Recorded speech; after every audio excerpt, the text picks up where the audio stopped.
খুশি ওই তোর বান্ধবী মোনা মোনার বাপ ওই ব্যাংকে চাকরি করে না? করে। ওই মোনার বাপের ধরি একটা ব্যাংক লোন পাম দেবো নি। Bank loan? হ্যাঁ। ব্যাংক লোন দিয়ে তুমি কি করবে? একটা বিজনেস করব। তো ব্যাংক লোনের এগেইনস্টে যে একটা মর্টগেজ লাগবে এইসব কথা যখন বলবে ব্যাংকে তখন কি করবা? কি বলবো, বাড়ি বন্ধক দেবো। বাড়ি কি তোমার? আমার নামে তো আমারে বললো তো আমি অবশ্যই আল্লাহ মর্টগেজ দিব। আচ্ছা, তারপর তোমার ব্যবসা যদি বসে যায়?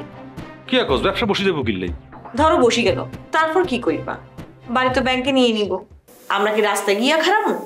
না, ব্যবসার মধ্যে তো এখানে কত রিস্ক থাকে, নো রিস্ক নো গেইন। তো তুমি তোমার জিনিসটা রিস্কে ফেলাও, এইখানে তো আমারও ভাগ আছে, আমি কিনলে রিস্কে ফেলাইতাম। তুই তোর ভাইয়ের নাই কিনে কত স্যাক্রিফাইস করতে চাইছি না? তুই কি দিলরুবারে ছাড়ি দিবানি? এর মধ্যে দিল্লুবার তুই আনস কেমনে? তুই ছাড়ার কথা বললা, আমিও তোমার ছাড়ার কথা বলছি। দিল্লুবারে আমি ছাড়তাম না। গুড, ওর বাপরে যাই বলো তুই বিরাট কিছু একটা করতে চাও, টাকা দিতে। দেখো বাপে কি করে, দেয়নি, দিতেও পারে, একটা মাত্র সন্তান। কিরে তুই কি কি বলতেছস? তুই বুঝি শুনি কথা বলতেছস তো? না বুঝার কি আছে ভাইয়া, তোমার শেষ পরিণতি ওইটাই, দিলরুবার বাপের আড়তে যাই বসবা।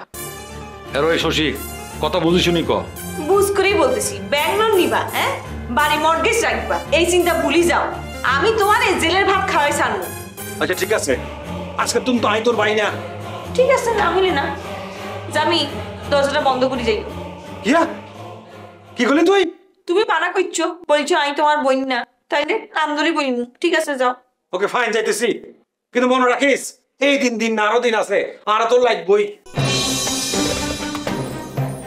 অলস মস্তিষ্ক শয়তানের কারখানা, ব্যাংক লোন লইব, বাড়ি মর্টগেজ রাখবো, এত সোজা ফাঁসি।